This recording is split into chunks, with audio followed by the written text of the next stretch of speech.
Sir, thank you very much. Thank you. माननीय श्री राजीव रंजन सिंह जी।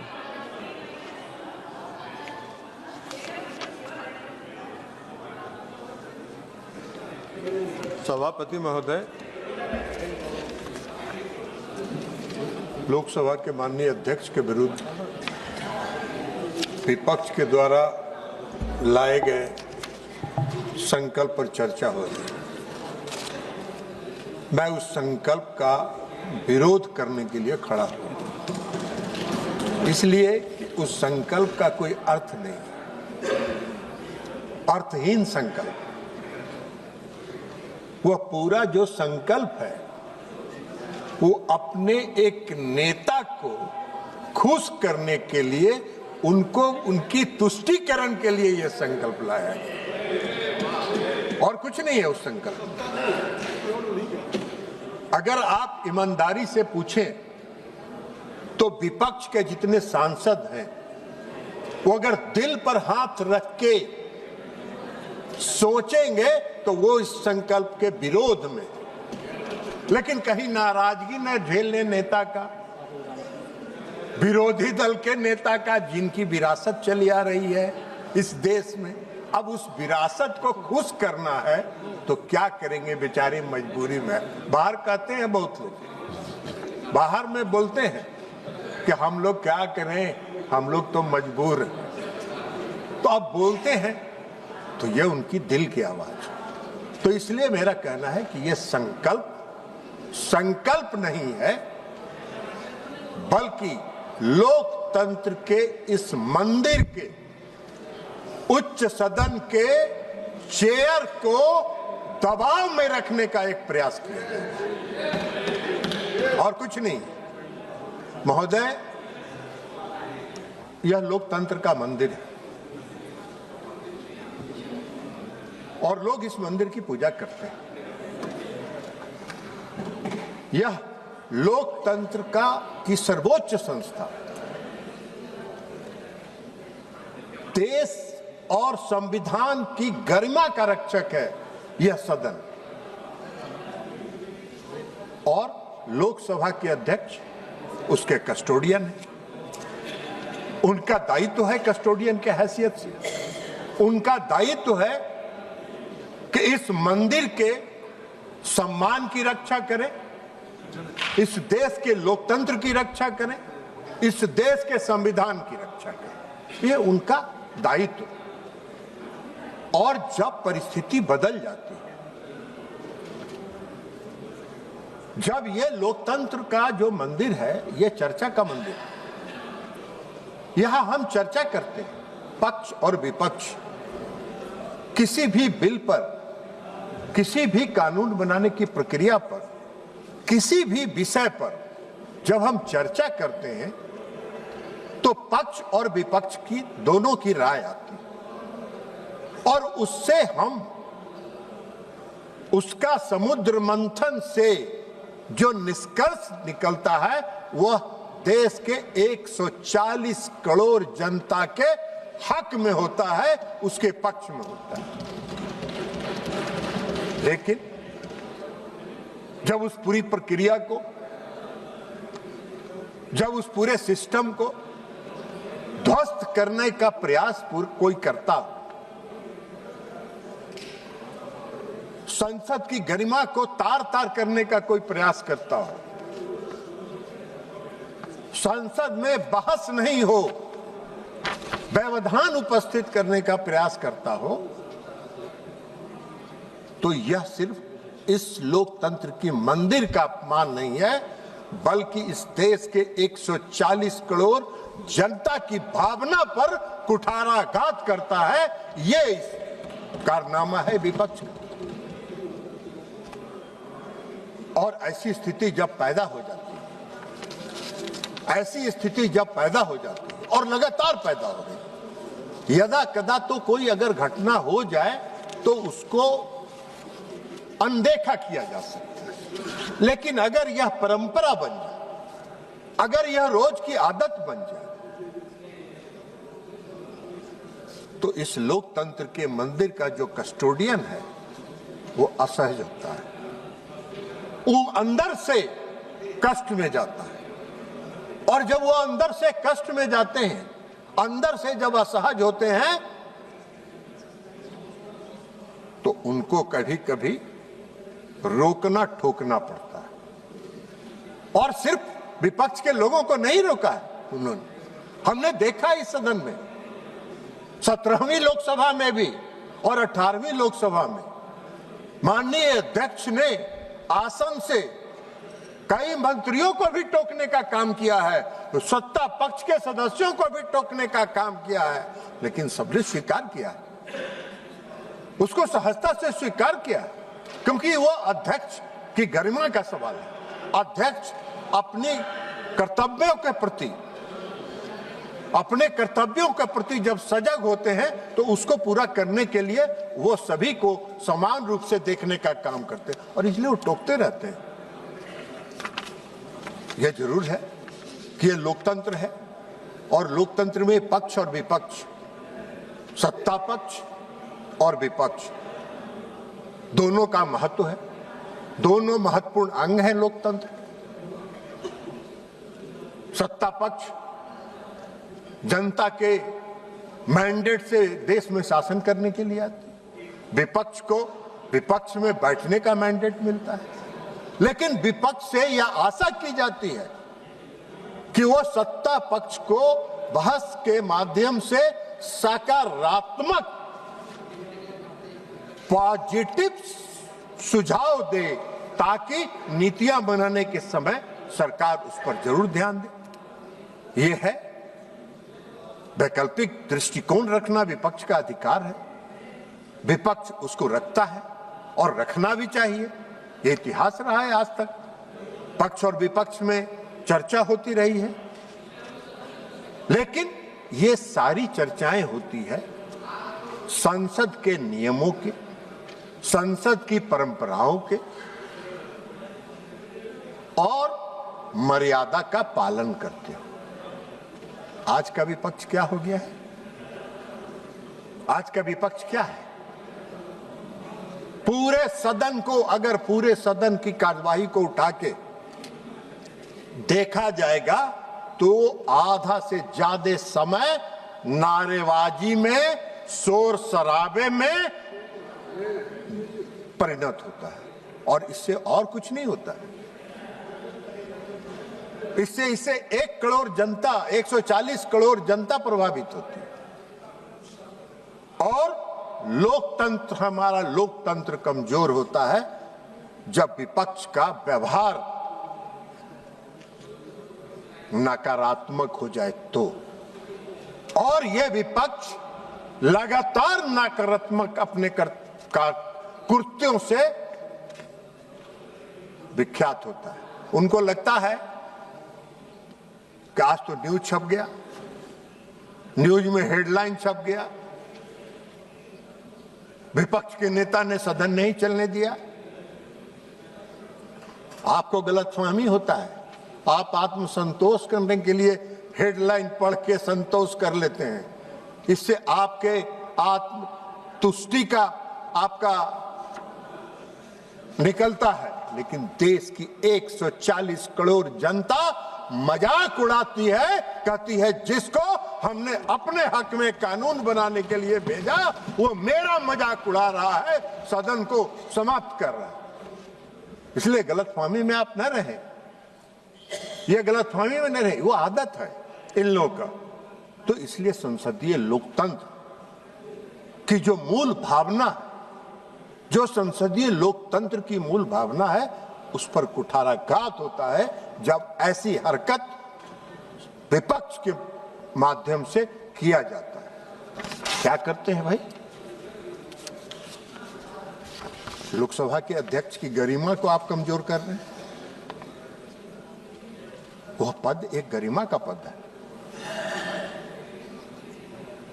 जिस अध्यक्ष के खिलाफ आपने संकल्प लाया है, उसने 17वीं लोकसभा के दौरान भी और इस 18वीं लोकसभा के दौरान भी प्रारंभ से लेकर आज तक जो काम किया है 97%, 97% प्रोडक्टिविटी है इस सदन का, जो एक इतिहास है आजादी के बाद से आज तक का। इसको उन्होंने चलाया, और किसके लिए चलाया? किसके लिए चलाया? सभापति महोदया 17वीं लोकसभा के दौरान 5,568 सदस्यों को उन्होंने शून्यकाल में मामले उठाने की अनुमति दी। हम लोगों ने देखा है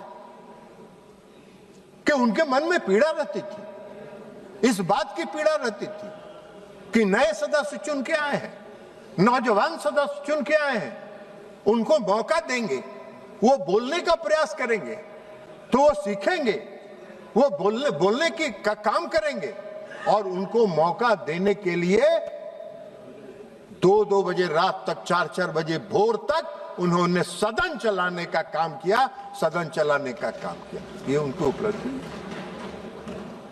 अभी 18वीं लोकसभा में 1821 माननीय सदस्यों को शून्यकाल में उठाने की अनुमति मिली है।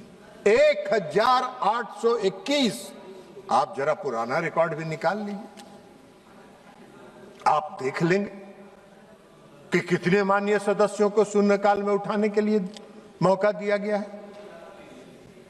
17वीं लोकसभा के दौरान 346 घंटा अतिरिक्त सदन चलाने का काम माननीय अध्यक्ष ने किया है। आप उसके ऊपर संकल्प ला रहे हैं, उस पर अविश्वास कर रहे हैं, और यह आपको भी मालूम है, ये आपको पता है कि आपके संकल्प का असर क्या होने वाला है, आपको पता है। लेकिन जैसा मैंने पहले कहा कि चेयर को दबाव में बनाए रखने के लिए संकल्प लाना है, उनकी गरिमा को कमजोर करने के लिए संकल्प लाना है, इसलिए वैसे अध्यक्ष के खिलाफ अविश्वास प्रस्ताव इसीलिए लाया गया। विपक्ष चाहता है कि नियम दबाव बने, और दबाव में अध्यक्ष नियम, प्रक्रिया, सारी चीज में उनको थोड़ा छूट देने का काम करे। इनको गलतफहमी है, जो उस कुर्सी पर बैठते हैं, जो आसन पर बैठते हैं, वो अपने दायित्वों के प्रति, अपने कर्तव्यों के प्रति सजग रहते हैं। आप कोई भी दबाव लाएंगे, विधानसभा के अध्यक्ष आसन पर बैठ के नियम, प्रक्रिया, कानून से इस सदन को चलाएंगे और जरूर चलाएंगे। लोकसभा की प्रक्रिया और नियम को चलाएंगे।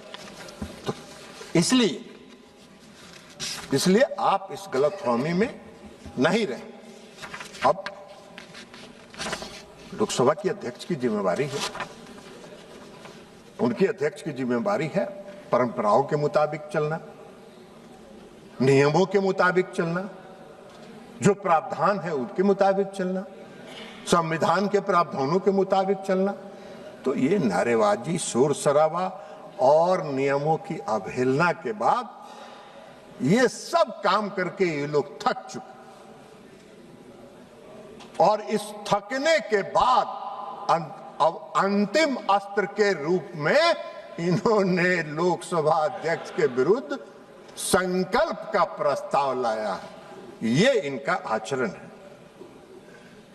इसलिए यह असहमति का बिंदु नहीं है, यह असहमति का बिंदु नहीं है। आपको भी मालूम है कि यह सहमति का बिंदु नहीं है।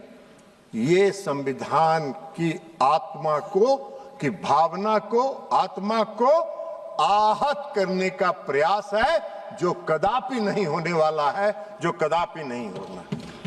आपका क्या है? आप इतना चर्चा कर रहे थे, गोगोई जी चर्चा कर रहे थे, सब चर्चा कर रहे थे, बोल रहे थे।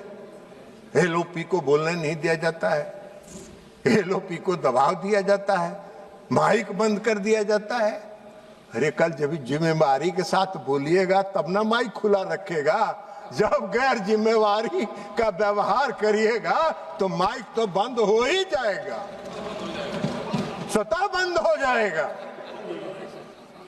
आपका क्या है रोल? आपके प्रतिनिधि जाते हैं कार्य मंत्रणा समिति में, मैं भी 17वीं लोकसभा में कार्य मंत्रणा समिति का सदस्य था, मैं देखता रहा। कार्य मंत्रणा समिति में निर्णय कुछ हो रहा है, इनकी पार्टी के लोग, विपक्ष के लोग अध्यक्ष के सामने कुछ आश्वासन दे रहे हैं और वहां से लौट के आ रहे हैं और यहां बदल जा रहे हैं। आपको कार्य मंत्रणा समिति का नहीं मानना है तो आप कार्य मंत्रणा समिति के निर्णय को नहीं मानिएगा तो ये लोकसभा का सदन, ये सदन पक्ष और विपक्ष दोनों की सहमति से चलता है, आपकी व्हिम पर नहीं चलता है। आप चाहते हैं कि सदन आपके व्हिम पर चले, जो ये सदन कदापि आपके व्हिम पर चलने का काम नहीं करे। मैंने पुरानी लोकसभाओं को भी देखा है महोदया, मैं 14वीं लोकसभा के में था सदस्य और आसन पर स्वर्गीय सोमनाथ चटर्जी जी बैठते थे, बहुत भाषण दे रही थी अभी महुआ मोइत्रा जी। इनकी नेता उस समय एक अकेले मेंबर थी लोकसभा में, अकेले सदस्य थी और तत्कालीन अध्यक्ष विधानसभा के सोमनाथ चटर्जी, स्वर्गीय सोमनाथ चटर्जी साहब ने उनको बोलने का मौका नहीं दिया, वो रोती रही और रो के आके बैठ गई। अभी भाषण दे रहे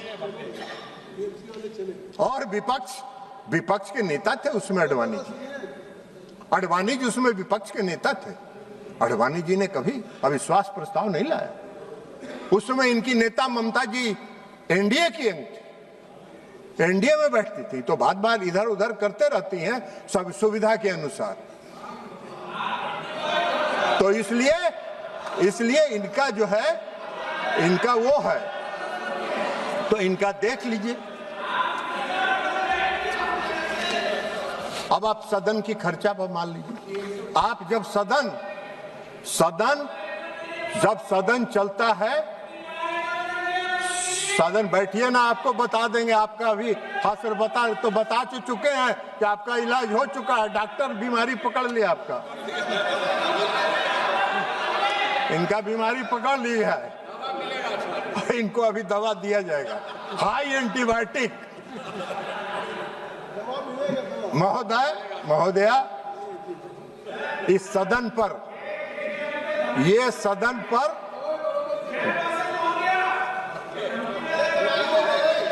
अरे हम दवाई दे रहे हैं, धमकी कहाँ दे रहे हैं? हम आपको बीमारी के लिए दवा कह रहे हैं, हम आपको दवा देंगे,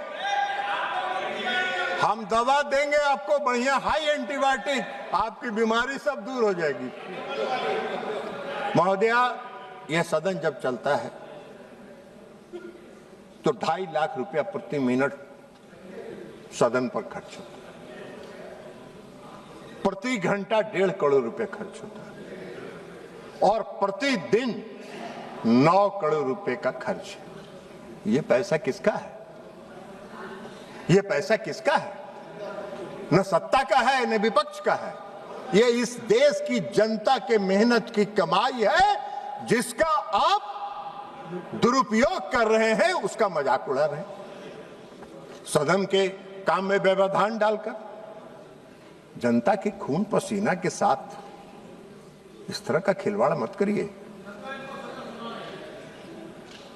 10 वर्षों में 2014 से 2024 तक 10 वर्षों में लगभग 3,300 करोड़ रुपए का अपव्यय इनके कारनामों के कारण देश की जनता का हुआ है 3,300 करोड़। ये जब पैसा बचता तो किसके हक में जाता? देश की जनता के हक में जाता। देश की जनता के हक में चर्चा होती, देश की जनता के हक में कानून बनता, नियम बनता। लेकिन खैर अब इनका यही आचरण है। अब ये कांग्रेस पार्टी मूल रूप से दबाव में सबों से इन लोगों ने दस्तखत करा लिया, और करा लिया तो करा लिया, तो कोई नया चीज नहीं है, ये एक नया बात नहीं है कांग्रेस पार्टी के लिए। कांग्रेस पार्टी को और अभी के जो विरोधी दल के नेता हैं उनमें लोकतंत्र विरोध और संविधान विरोध उनकी विरासत में उनको मिला है, उनके विरासत में उनको मिला है। ये इतिहास रहा है आजादी के बाद से आज तक। कांग्रेस पार्टी ने इस संविधान को तार तार करने का काम एक बार नहीं सैकड़ों बार इन्होंने प्रयास करने किया है। संविधान का किताब लेके घूमते थे, इस सदन में भी संविधान का किताब लेके आते थे, और रोज सुबह से शाम तक संविधान की धज्जियां उड़ाने का काम करते हैं, संविधान के रक्षक विरोध। और यह कांग्रेस पार्टी को विरासत में मिला है।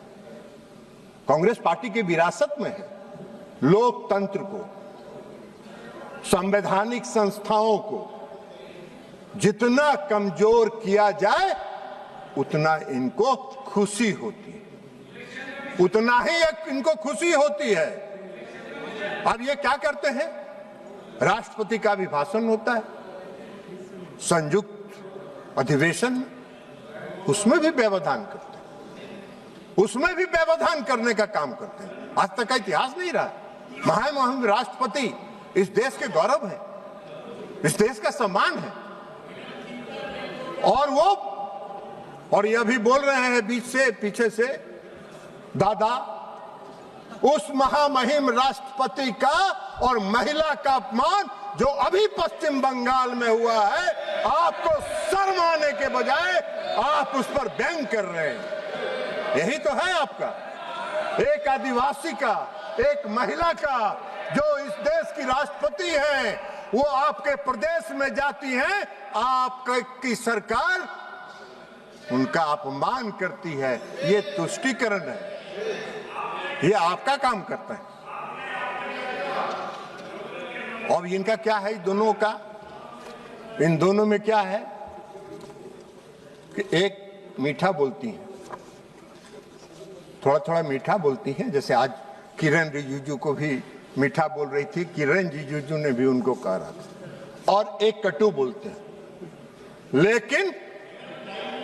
लेकिन दोनों बैठ के स्ट्रेटजी बनाते हैं, और स्ट्रेटजी को यहाँ उसका पालन सदन के अंदर करवाते हैं। ये दोनों मिले रहते, ये स्ट्रेटजिकली करते हैं, एक मीठा बोलना, एक आक्रामक रहना।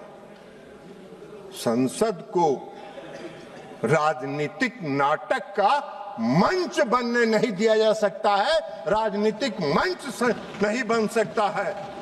यह भारत की जनता को इससे पीड़ा होती है जब आप सदन को राजनीतिक नाटक का मंच बना देते हैं। और कोई खास राहुल गांधी जी की बात तो मत करिए।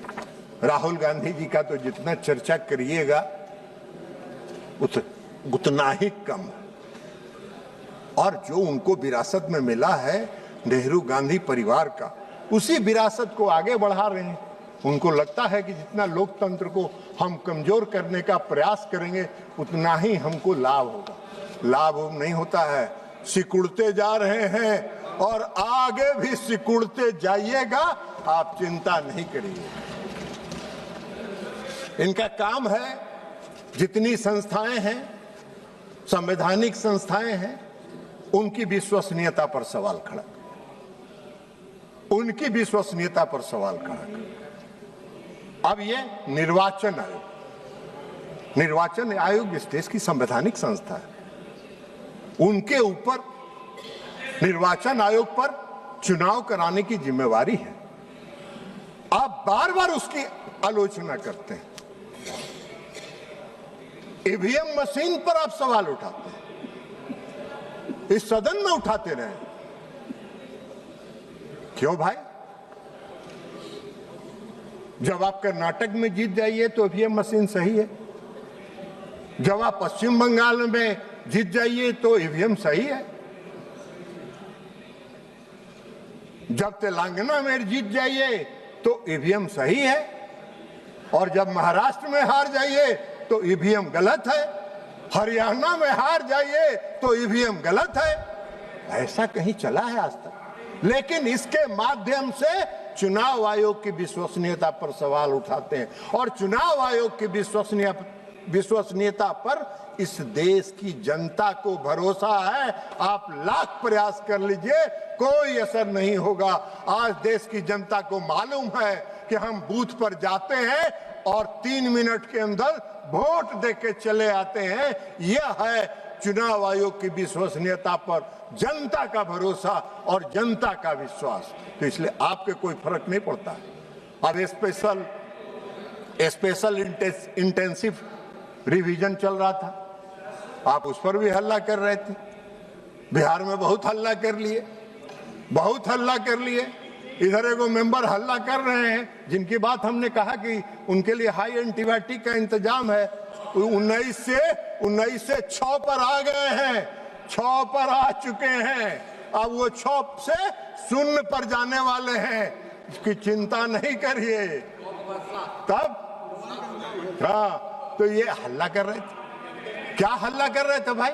इस देश में जरा पूरे दुनिया को उठा के देख लीजिए।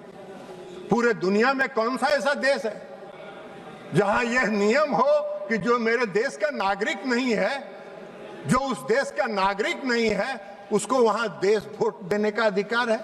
नहीं है। तो इस देश में कैसे होगा? और इस देश में 2003 के बाद जब आप लोगों ने घुसा लिया तो स्पेशल इंटेंसिव रिवीजन के माध्यम से घुसपैठियों को निकाल के बाहर करने का काम जब चुनाव आयोग ने शुरू किया तो आपको कुलकुशी लग गई और आपको हल्ला करने लगे। क्या फर्क पड़ा उससे? कुछ नहीं पड़ा। आपने राफेल पर सवाल उठाया, राफेल पर सवाल उठाया, जो इस देश की रक्षा प्रणाली को मजबूत करने का एक तरीका था। अब ये किरण रिजिजू जी बता चुके हैं कि 2018 में किस तरह के प्रधानमंत्री को गले लगा लिए थे और जाते जाते किस तरह फ्लाइंग किस दे रहे थे, हाक मार रहे थे। यही तो विरोधी दल के नेता है। इस देश ने ऐसे विरोधी दल की नेता कल्पना नहीं की थी।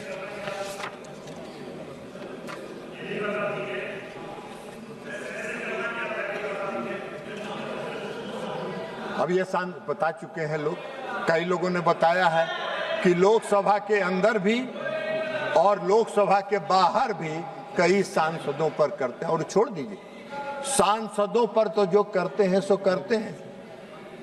लोकसभा के माननीय अध्यक्ष के खिलाफ भी सदन से बाहर जाके मीडिया में टिप्पणी देने का काम करते हैं, मीडिया में टिप्पणी देने का काम करते हैं। ये है इनका व्यवहार। प्रधानमंत्री का उपहास बनाते हैं। आपने कहा कि प्रधानमंत्री पनौती है। अरे विश्व कप में हार गया इंडिया तो उसके लिए प्रधानमंत्री जिम्मेवार हो गए। कौन सा विरोधी दल के नेता का दायित्व निभा रहे हैं आप? कौन से नेता का दायित्व में आ रहे हैं? जब विदेश जाते हैं देश की छवि को धूमिल करने का काम करते हैं।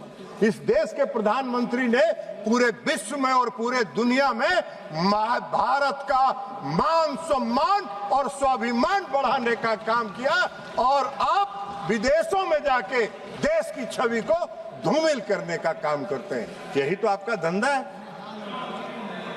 इमरजेंसी लगाया इन्होंने। क्या था इमरजेंसी? क्या था इमरजेंसी? 1975 में जब इमरजेंसी लगाया इन्होंने, जब राजनारायण जी इलाहाबाद हाईकोर्ट से जीत गए इलेक्शन पिटीशन, और जब सुप्रीम कोर्ट आ गई इंदिरा जी, सुप्रीम कोर्ट ने उसको डिसमिस कर दिया, तो जो डिसमिस करने वाले जज थे सुप्रीम कोर्ट के, उनको तो डिमोट किया ही, उनको सुपरसीड किया ही, देश में इमरजेंसी लगा दी। और इमरजेंसी के दौरान संविधान में संशोधन करके 5 साल के कार्यकाल को 6 वर्ष तक कार्यकाल बढ़ाने का काम, संविधान में संशोधन करने का काम। लोकतंत्र को तो खत्म कर रहे थे आप, तो लोकतंत्र को तार तार फाड़ के फेंक रहे थे। आप क्या बात करिएगा मर्यादा की और नियम की और परिक्रमा प्रक्रिया की? आप तो लोकतंत्र विरोधी हैं। इमरजेंसी में क्या हुआ था, हम सब लोग उसके भुक्तभोगी रहे। हम लोग सलाखों के पीछे थे, हम लोग उस समय छात्र थे और सब अंदर थे। कोई पत्रकार, किसी को लिखने का नहीं, पत्रकार अंदर, वकील अंदर, जो भी बोलने वाले थे सबका बंद, कोई नहीं, पूरा नागरिकता का सब बंद था। अभी चल रहा है ना, ठीक। तो इसलिए ये सब उनका कारनामा है। अब इस कारनामों को तो वो बढ़ाते रहे हैं, अपनी विरासत को बढ़ाते हैं। सावानो मामले में क्या हुआ था? सावानो मामले में, जब सावानो मामले में सुप्रीम कोर्ट ने फैसला दे दिया तो आनन फानन में तत्कालीन प्रधानमंत्री ने कानून बना के उस जजमेंट को निष्प्रभावी कर देने का काम किया और इस देश में तुष्टीकरण की राजनीति को बढ़ावा देने का काम किया। ये आपका धंधा रहा। 356 का इस्तेमाल, जैसे लोग कपड़ा बदलते हैं ना, वैसे ही 356 का इस्तेमाल ये करते थे। अभी बैठे हुए चले गए डीएमके के सभी साथी।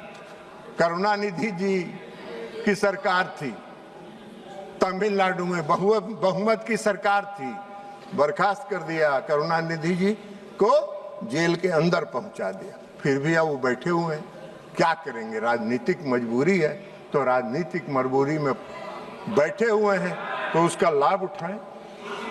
यहाँ पर प्रधानमंत्री को राष्ट्रपति के अभिभाषण के सामने हम लोगों ने चश्मदीद गवाह हैं, वहां से बैठ के इंस्टिगेट किया जाता था। नक्शा बना के दिया गया और सभी महिला सांसदों को घेरा बना के प्रधानमंत्री की कुर्सी को घेर लेने का काम किया। क्या है ये भाई? ये क्या है? आज तक के लोकतंत्र और संसद के इतिहास में ऐसी घटना नहीं हुई जैसी घटना आपने यहाँ काम करने का काम किया। तो ये आपका है।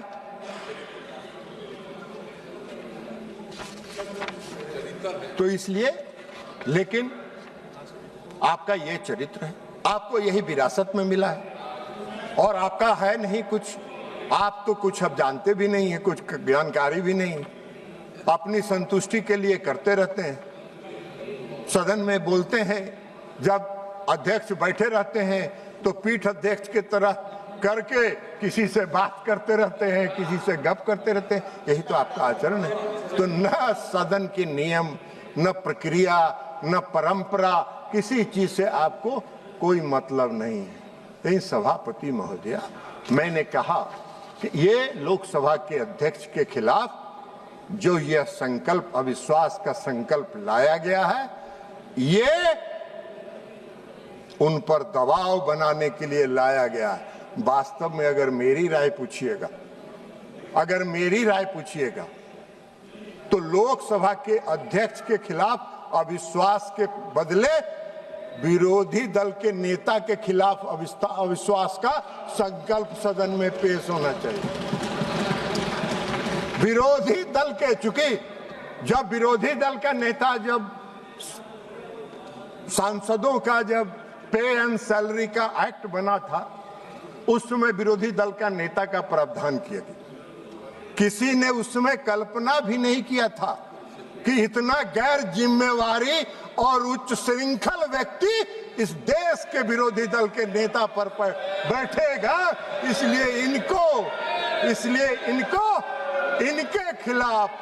इनके खिलाफ अविश्वास का संकल्प आना चाहिए। बहुत बहुत धन्यवाद। माननीय सदस्य श्री अरविंद सावंत जी।